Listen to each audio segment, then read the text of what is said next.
Speaker sir, सबसे पहले मैं आपका धन्यवाद करना चाहता हूं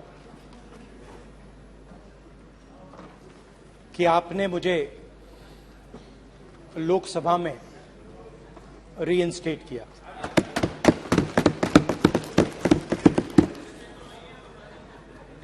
और पिछली बार जब मैं बोला तो शायद मैंने आपको थोड़ा कष्ट भी पहुंचाया, क्योंकि मैंने इतनी जोरों से अदानी जी पे फोकस किया कि जो आपके सीनियर नेता हैं शायद उनको थोड़ा कष्ट हुआ। तो वो जो उनको कष्ट हुआ, हमेशा अदानी पे अभी भी कष्ट हो रहा है। वो जो कष्ट हुआ, अभी भी कष्ट हो रहा है। विषय पे आइए, विषय पे। अभी भी कष्ट हो रहा है। ये देखिए, ये सारे नहीं मगर सुनिए ये है। तो वो जो कष्ट हुआ 1 2 3 4 5 उसका असर शायद आप पे भी थोड़ा हुआ। तो इसके लिए मैं आपसे माफी मांगता हूं, मगर मैंने सिर्फ सच्चाई रखी थी। मगर आज जो मेरे बीजेपी के मित्र हैं, आज आपको डरने की जरूरत नहीं है, डरो मत। क्योंकि आज जो मेरा भाषण है, डरो मत और आप डरो मत।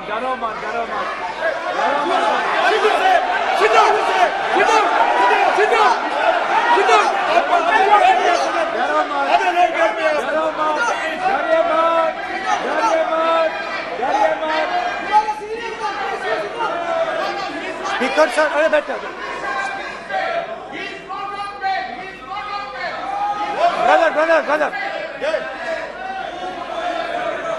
तो आज कोई घबराने की जरूरत नहीं है। आज मैं अपना भाषण, मेन जो भाषण है वो अदानी जी पे नहीं बोलने जा रहा हूं। आप छोड़िए, तो आप रिलैक्स कर सकते हैं, आप शांत रह सकते हैं, क्योंकि मेरा भाषण आज दूसरी डायरेक्शन में जा रहा है।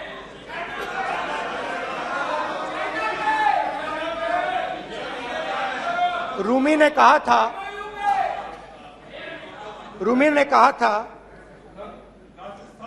जो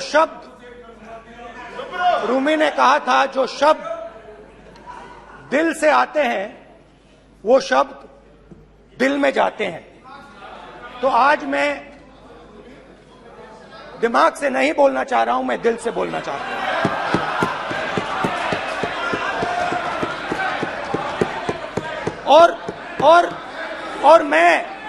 और मैं आज आप लोगों पर इतना आक्रमण नहीं करूंगा। मतलब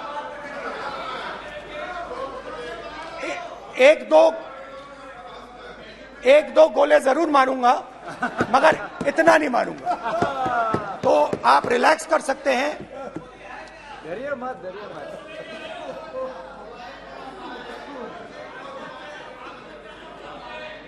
अरे रक्षा मंत्री जी, आज संभाल लेंगे आप लोग।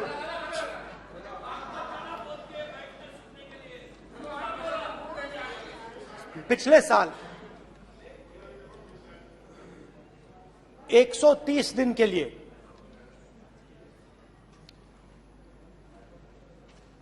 मैं भारत के एक कोने से दूसरे कोने तक गया। अकेला नहीं, बहुत सारे लोगों के साथ।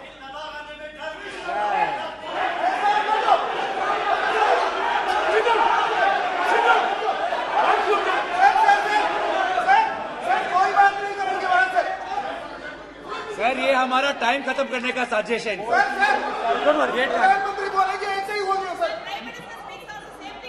सारे समाज निकल जाए। समुद्र अधीर अधीर अधीर समुद्र के तट से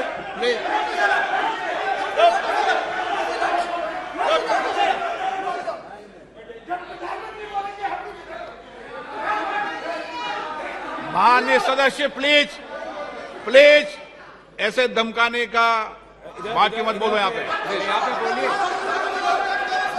आप उधर भी हाँ बोलिए। प्लीज। मैं समुद्र के तट से कश्मीर की बर्फीली पहाड़ी तक चला। नहीं, लद्दाख को मैंने नहीं छोड़ा। यात्रा अभी खत्म नहीं हुई है, यात्रा जारी है और जरूर लद्दाख आएंगे, घबराइए मत। बहुत सारे लोगों ने मुझसे पूछा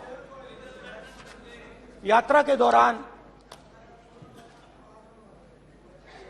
यात्रा के बाद कि राहुल तुम क्यों चल रहे हो, क्या तुम्हारा लक्ष्य क्या है,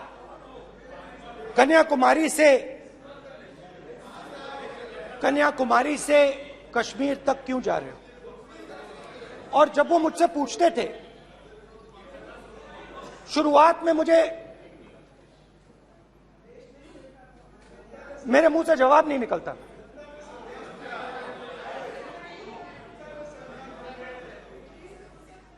शायद मुझे ही नहीं मालूम था कि मैंने ये यात्रा क्यों शुरू की। जब मैं कन्याकुमारी से शुरू हुआ, मैं सोच रहा था मैं हिंदुस्तान को देखना चाहता हूं, समझना चाहता हूं, लोगों के बीच में जाना चाहता हूं, मगर गहराई से मुझे मालूम नहीं था।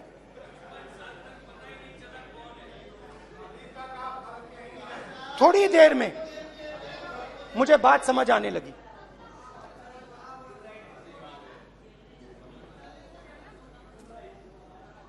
जिस चीज से मुझे प्यार था,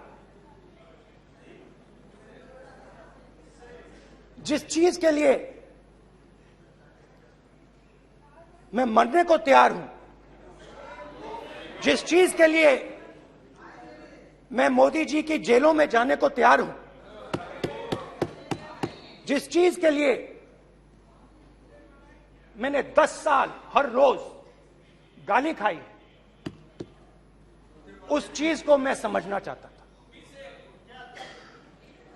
ये है क्या जिसने मेरे दिल को इतनी।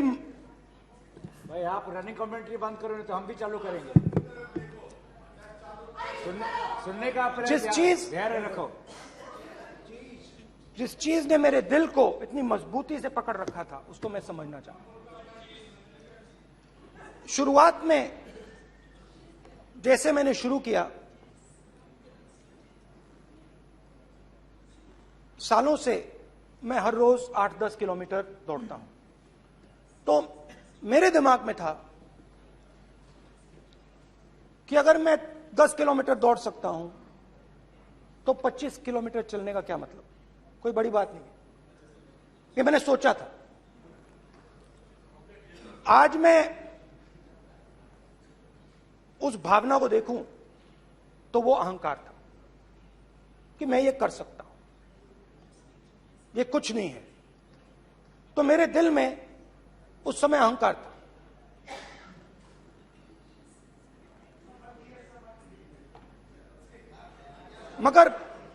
मगर भारत अहंकार को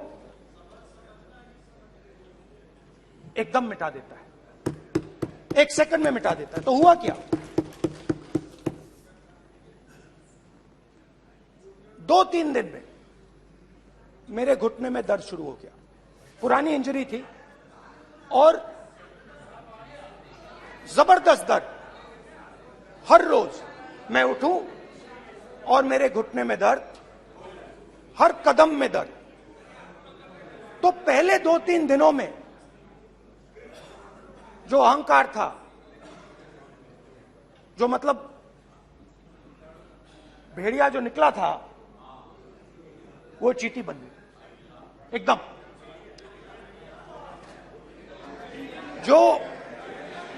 जो हिंदुस्तान को अहंकार से देखने निकला था, वो पूरा का पूरा अहंकार गायब हो गया।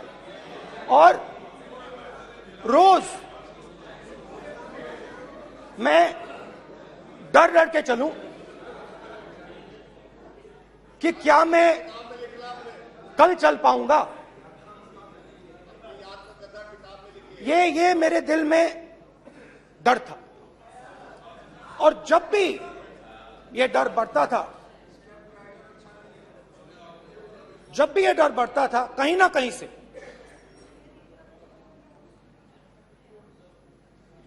कोई ना कोई शक्ति मेरी मदद कर देती। एक दिन मैं सह नहीं पा रहा था, एक छोटी सी लड़की आती है, मुझे चिट्ठी दे देती। मैंने चिट्ठी खोली, 8 साल की थी, उसमें लिखा था, Rahul, I am walking with you, don't worry. उसने मेरे पैर में चोट देखी और उसने अपनी शक्ति मुझे दे दी। सिर्फ उसने नहीं, लाखों लोग ने। और शुरुआत में जब मैं चल रहा था, कोई किसान आता था, मैं एकदम पहले उसको अपनी बात बताता था कि आपको ये करना चाहिए, आपको इस प्रकार से काम करना चाहिए। मगर इतने लोग आए, हजारों लोग आए, कि थोड़ी देर में मैं बोल नहीं पाया। जो मेरे दिल में बोलने का डिजायर था, वो बंद हो गया। बोल ही नहीं पाया, क्योंकि इतने लोगों से बोलना था। और एक सन्नाटा सा छा गया, भीड़ की आवाज थी, भारत जोड़ो, भारत जोड़ो, भारत जोड़ो। और जो मेरे से बात करता था, उसकी आवाज में सुनता गया।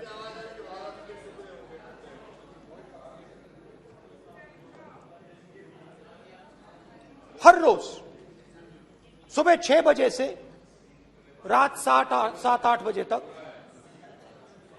आम आदमी, गरीब, अमीर, बिजनेसमैन, किसान, मजदूर, सबकी आवाज।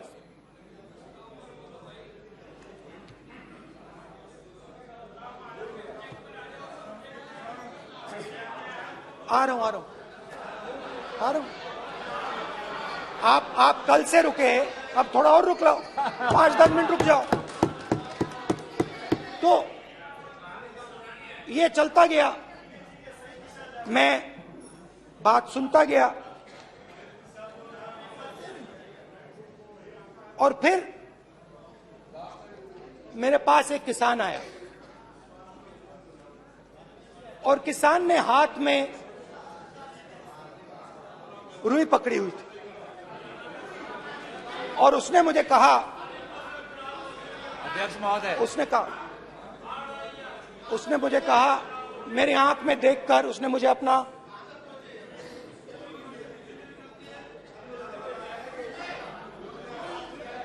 वो रुई का बंडल दिया, और उसने कहा, राहुल जी, यही बचा है मेरे खेत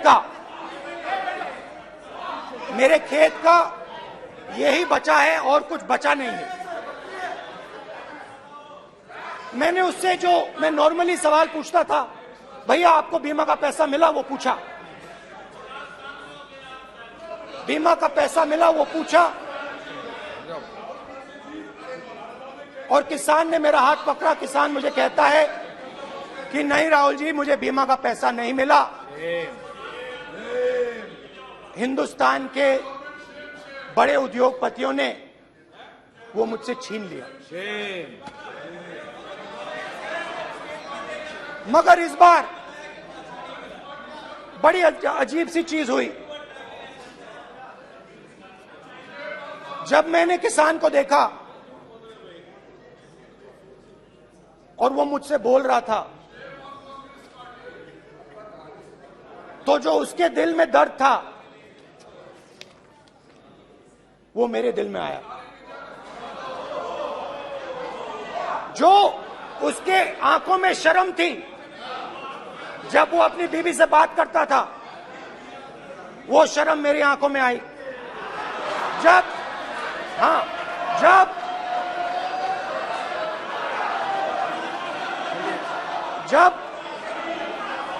उसकी जो भूख थी वो मुझे समझ आई। और उसके बाद यात्रा बिल्कुल बदल गई। मुझे भीड़ की आवाज नहीं सुनाई देती थी, मुझे सिर्फ उस व्यक्ति की आवाज सुनाई देती थी जो मेरे साथ बात कर रहा था। उसका दर्द, उसकी चोट, उसका दुख, मेरा दुख, मेरी चोट, मेरा दर्द बन गया। समझने की कोशिश करो।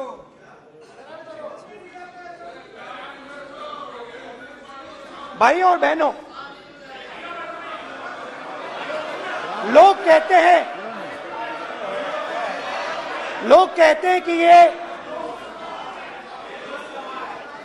देश है, कोई कहता है ये अलग अलग भाषाएं हैं, कोई कहता है ये जमीन है, मिट्टी है, कोई कहता है ये धर्म है, ये सोना है, ये चांदी है।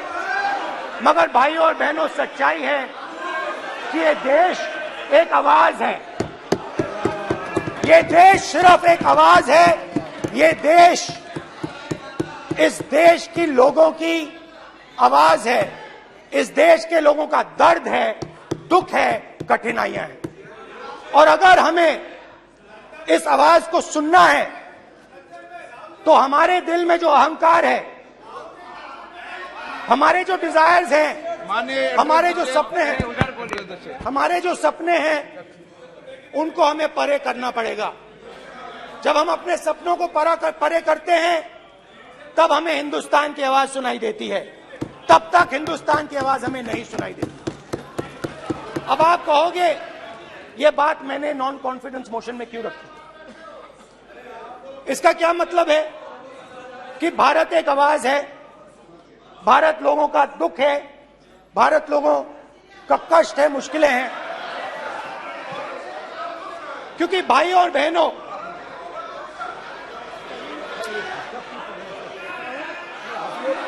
अध्यक्ष महोदय, अब पूरा सूद समेत जवाब तुमको मिलेगा। फिर पूरा सूद समेत जवाब देंगे सर। फिर आप हमें मत रोकेगा सर। अध्यक्ष महोदय, फिर आप हमें मत रोकेगा सर। आप हमें मत रोकेगा। फिर आप हमें मत रोकेगा। आप हमें मत रोकेगा। फिर आप हमको मत रोकेगा सर। हम सब देख रहे हैं, सब सुन रहे हैं, आप हमको फिर मत रोकेगा सर। तो स्पीकर सर, भारत एक आवाज है। भारत इस देश के सब लोगों की आवाज है। और अगर हम उस आवाज को सुनना चाहते हैं, हमें अहंकार को, नफरत को मिटाना पड़ेगा। स्पीकर सर, कुछ ही दिन पहले मैं मणिपुर गया। हमारे प्रधानमंत्री नहीं गए, आज तक नहीं गए, क्योंकि उनके लिए मणिपुर हिंदुस्तान नहीं है।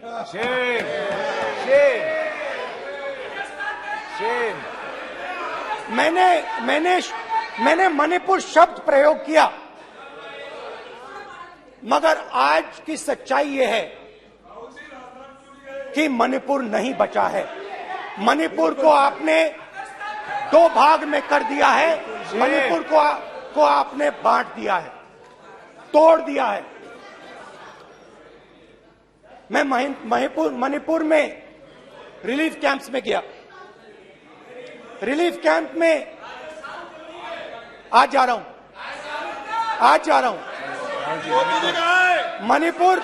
मणिपुर में रिलीफ कैंप में मैंने महिलाओं से बात की।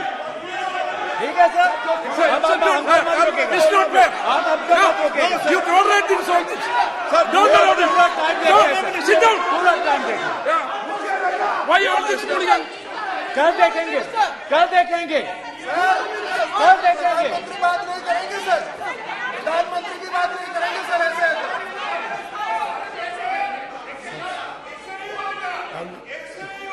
सूद समय मैं जवाब मणिपुर मिलेगा। गया और मणिपुर के कैंप्स में मैंने महिलाओं से बात की, बच्चों से बात की, जो हमारे प्रधानमंत्री जी ने आज तक नहीं किया। एक महिला मुझे कहती है, मैंने उनसे पूछा, बहन क्या हुआ आपके साथ? What's this? ऐसा होगा सर, एक एक मंत्री बोल रहे हैं, कल आप बोले एक एक मंत्री खड़े होके बोल रहे हैं, एक एक मंत्री खड़े होके ऐसे कर रहे हैं। एक एक मंत्री खड़े होंगे तो पूरे सांसद खड़े होंगे यहाँ पे, पूरे सांसद खड़े होंगे यहाँ पे। बैठे नहीं है, चुपचाप करिए। कल पूरे सब खड़े होंगे, पूरे सब खड़े होंगे। कल कांग्रेस पार्टी ने पूरा देश खड़ा होगा आपके खिलाफ, तो पूरा देश कल आपके खिलाफ खड़ा होगा। मैं बहुत सारी महिलाओं से बात किया, मगर मैं आपको दो उदाहरण देना चाहता हूं। एक महिला मुझे कहती है, मैंने कहा क्या हुआ तुम्हारे साथ? कहती है, मेरा छोटा सा बेटा, महिला का सम्मान करें प्लीज, ये सम्मान। एक ही बच्चा था मेरा, कोई शर्म कर लो गल मारी। एक ही बच्चा था मेरा, मेरे सामने, मेरे आंखों के सामने उसको गोली मारी है। मैं पूरी रात, आप सोचिए,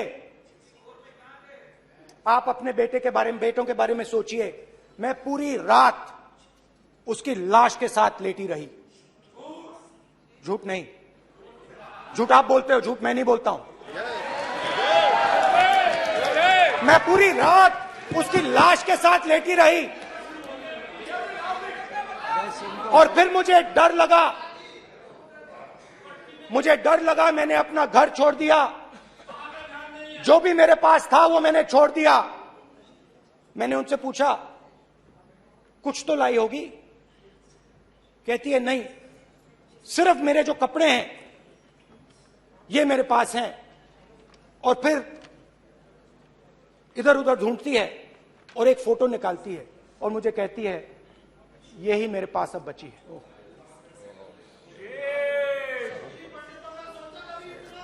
एक और उदाहरण, दूसरे कैंप में मैं, एक महिला मेरे सामने आती है, मैं उससे पूछता हूं, तुम्हारे साथ क्या हुआ? क्या हुआ तुम्हारे साथ? और जैसे ही मैंने ये सवाल पूछा,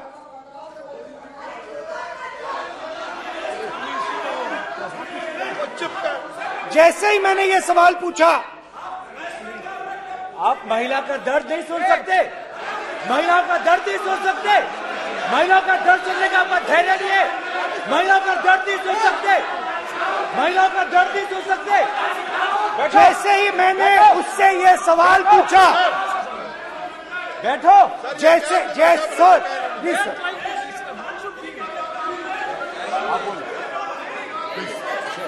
शर्म करिए, शर्म करिए। जैसे ही मैंने उससे सवाल पूछा, तुम्हारे साथ क्या हुआ, शर्म नहीं है तेरे को?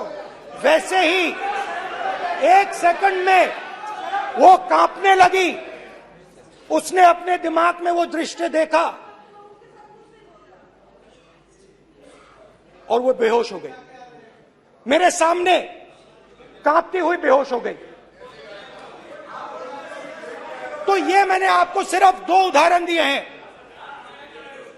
स्पीकर सर, इन्होंने मणिपुर में हिंदुस्तान की हत्या की है, सिर्फ मणिपुर की नहीं, हिंदुस्तान की हत्या की है। इनकी राजनीति ने मणिपुर को नहीं, हिंदुस्तान को मणिपुर में मारा है। हिंदुस्तान को कत्ल किया है, हिंदुस्तान का मर्डर किया है मणिपुर में। जैसे मैंने भाषण के शुरुआत में बोला, भारत एक आवाज है, भारत हमारी जनता की आवाज है, दिल की आवाज है। उस आवाज की हत्या आपने मणिपुर में की।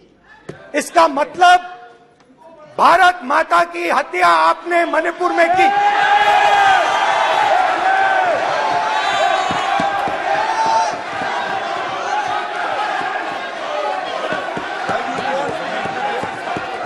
भारत माता को आपने मणिपुर के लोगों के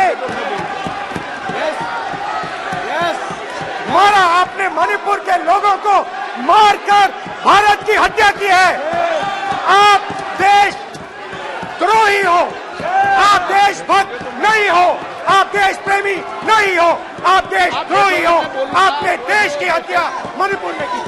प्लीज प्लीज एक मिनट, प्लीज प्लीज बैठिए, प्लीज प्लीज बैठिए।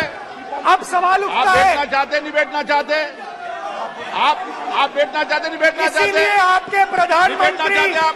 मणिपुर में नहीं मैं जा कह रहा हूं, सकते बैठिए आप, हैं, क्योंकि उन्होंने प्लीज। देश की हत्या की है। मणिपुर में हिंदुस्तान की हत्या की है, भारत माता की हत्या की है। मणिपुर में, मणिपुर के लोगों के दिल में। प्लीज एक मिनट बैठिए आप, एक तो मिनट सवाल बैठिए। उठता है, एक मिनट बैठिए, एक मिनट। आप भी विराजे, आप भी विराजे, आप भी विराजो, आप भी विराजो। आप बैठिए सही, नहीं बैठिए रहने दो आप, चलो आप बैठिए, बैठिए आप, प्लीज बैठिए आप, प्लीज। आप बोल रहे फिर आप भारत माता के रखवाले नहीं एक हो, मिनट माननीय सर। आप भारत माता के हत्यारे हो। प्लीज माननीय सदस्य, प्लीज प्लीज माननीय सदस्य, please please please please please. देखिए माननीय सदस्यगण, प्लीज प्लीज। माननीय सदस्यगण, भारत मां हमारी मां है, हमें सदन में बोलते समय संयम बरतना चाहिए। मेरा अपनी मां की हत्या की बात कर रहा हूं, मैं मणिपुर में अपनी मां की हत्या की बात कर रहा हूं, मैं आदर से बोल रहा हूं। आपने मेरी मां की हत्या की मणिपुर में। एक मेरी मां यहां बैठी है, दूसरी मां को आपने मणिपुर में मारा है।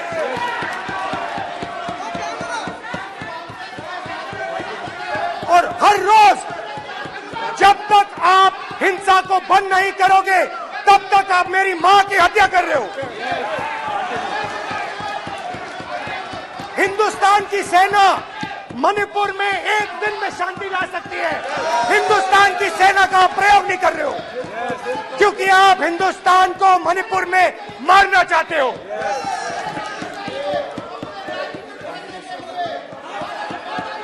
तो अगर नरेंद्र मोदी जी हिंदुस्तान की आवाज नहीं सुनते हैं, अगर हिंदुस्तान के दिल की आवाज नहीं सुनते हैं, तो किसकी आवाज सुनते हैं?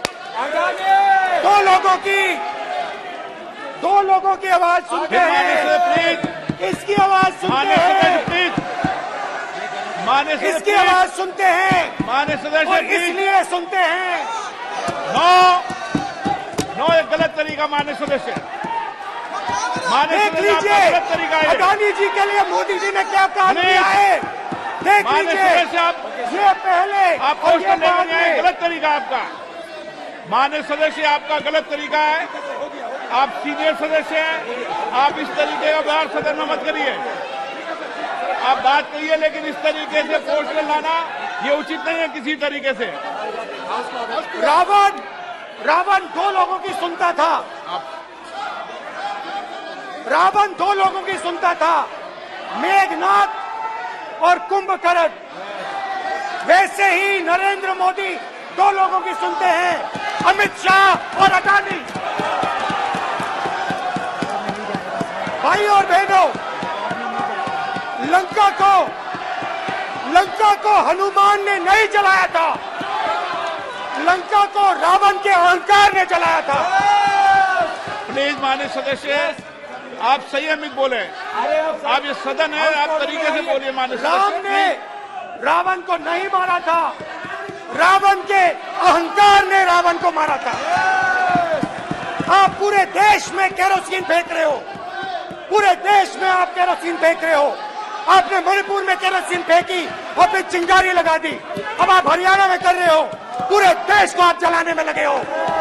आप पूरे देश में भारत माता की हत्या कर रहे हो। धन्यवाद स्पीकर।